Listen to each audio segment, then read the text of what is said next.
आज हजारौं मान्छेहरू बेचिएका छन्, लाखौं मान्छे। यो भिजिट भिसाको दुरुपयोग गरी मचाइएको लुट, तपाईँको जिम्मेवारी 4 लाख रुपैयाँ मैले भनेको छु तपाईँलाई लिगल भनेको हो।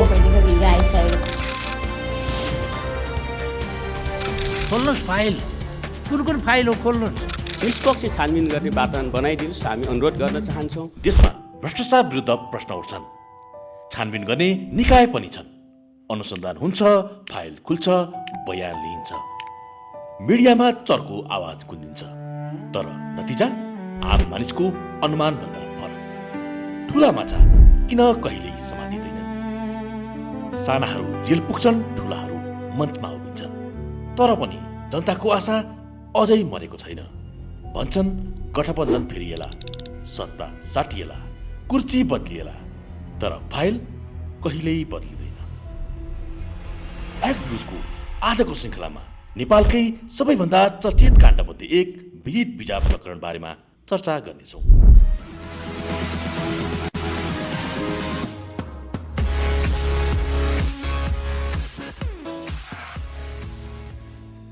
हरेक दिन हजारौं नेपाली यही विमानस्थलबाट आफ्नो सपना बोकेर उठ्दछन्। आर्थिक वर्ष 2081-82 मा मात्र 8,39,000 भन्दा बढी नेपालीले कामका लागि श्रम स्वीकृति लिएका छन्। यो सरकारी तथ्याङ्क हो। यही वर्ष करिब 2,71,000 नेपाली भिजिट भिजामा विदेश पुगे। यी सबै नेपाली भिजिट भिजामा त गए, तर घुम्न मात्र गएका थिएनन्। कोही व्यापारका लागि गए, कोही घुमफिरका लागि, र कोही भिजिट भिजाकै बाटो हुँदै वैदेशिक रोजगारमा प्रवेश गरे। अध्यागमन अध्ययन र संसदीय छलफलका आधारमा हेर्दा यीमध्ये 54,000 देखि 81,000सम्म समयमै स्वदेश नफर्केको अनुमान छ। तीमध्ये धेरै जसोको भिजा सकियो, तर घर फर्किन पाएका छैनन्। साहुको ऋण, विदेश पठाइदिने दलाललाई बुझाएको पैसा, धितोमा राखिएको जग्गा उनीहरूको घर फर्किनको लागि बाधक बनिरहेको छ। अवैध माध्यम प्रयोग गर्दै दुबईबाट कुवेत, ओमान, बहराइन गए। केही ओभरस्टेको कारणले जेलमा थुनिए, कोही डिपोर्टेसन कुर्दैछन्, थुप्रै शोषणमा परे, र केही सम्पर्कविहीन छन्। नेपाल सरकारलाई समेत थाहा छैन यी मानिस कहाँ छन्, कुन अवस्थामा छन्, सुरक्षित छन् कि छैनन्, किनकि उनीहरू भिजिट भिजामा गएका हुन्। राज्य जनताको संरक्षक हो, तर यो काण्डमा संरक्षक नै शिकारी बन्यो, आफ्नै नागरिक शिकार भए। विदेश पठाउने दलालहरू गाउँ गाउँ पुग्छन्, सजिलो काम, आकर्षक तलब, उज्यालो भविष्यको झुटो आश्वासन देखाउँछन्। भिजिट भिजामा जानको लागि चाहिने नक्कली ब्याङ्क स्टेटमेन्ट, नक्कली होटल बुकिङ, नक्कली रिटर्न टिकट लगायतको चाँजोपाँजो सबै उनीहरूले नै मिलाउँछन्। ती नेपाली युवा युवतीको आँखामा देशको एउटा झुटो स्वर्ग रचिन्छ। गरिबीको चपेटामा रहेका, रोजगार नपाई विकल्पहीनताबाट गुज्रेका ती युवा युवती विदेशिन बाध्य हुन्छन्। यहीबाट सुरु हुन्छ विदेशिने यात्रा। प्रश्न यो होइन उनीहरू विदेशिन बाध्य किन भए, प्रश्न यो हो राज्यकै प्रणालीमा चलेको एउटा निकायले कसरी आफ्नै नागरिकलाई व्यापारको मार्ग बनायो। राज्यको कर्तव्य त परको कुरा भयो, मानवता नै बिर्सेर सरकारी संयन्त्रले सेटिङ मिलाई स्वार्थ पूर्तिका लागि ती युवा युवतीलाई आफ्नो जालमा फसाए। यो काण्ड आफ्नै नागरिकलाई राज्यबाट कतिसम्मको अन्याय गरिन्छ त्यसको ज्वलन्त प्रमाण हो। विमानस्थल जहाँ राज्यले मानव तस्करी जस्ता गम्भीर अपराध रोक्न सबैलाई कडा निगरानी राख्नु पर्थ्यो, तर विडम्बना।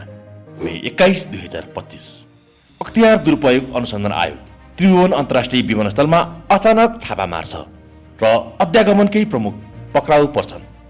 उनीहरूबाट अख्तियारले ल्यापटप, मोबाइल फोनहरू, यात्रुहरूको पासपोर्ट फोटो, कोडेड डायरी, पुरुषलाई रु 20,000, महिलालाई रु 40,000, क्लियर टु बल्क सिग्नल बरामद गर्यो।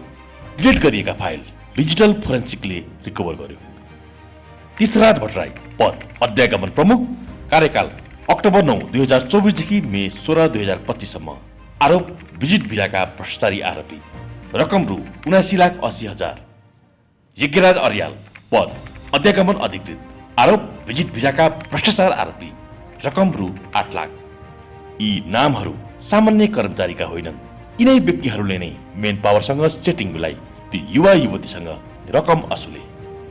पैसा बुझाउनेहरूको मात्र अध्यागमनबाट भिजिट भिजामा जानको लागि स्वीकृति दिन्थे।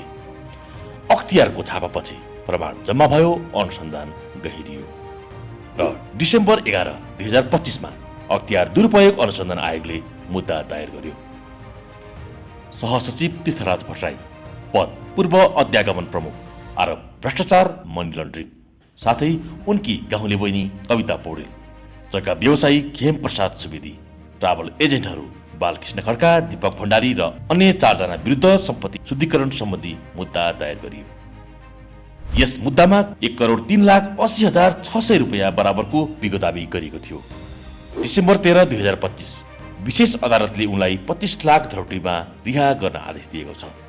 तर अख्तियारका अनुसार यो अनुसन्धान अझै सकिएको छैन, संवेदनशील चरणमा चलिरहेको छ। अख्तियारको आशंका अनुसार यस काण्ड पछाडि अरू व्यक्ति पनि संलग्न हुन सक्ने भएकाले अनुसन्धान जारी छ। हरेक दिन यो विमानस्थलबाट सयौं नेपाली उठ्छन्, केही आफ्नो भविष्यको खोजीमा, केही आफू लगायत परिवारको जीविकोपार्जन गर्नका लागि, केही सपना पूरा गर्नका लागि। तर तीर्थराज भट्टराई लगायतका यी गिरोहले यी सपनाहरूलाई व्यापारमा बदले, यी आशाहरूलाई शोषणमा बदले।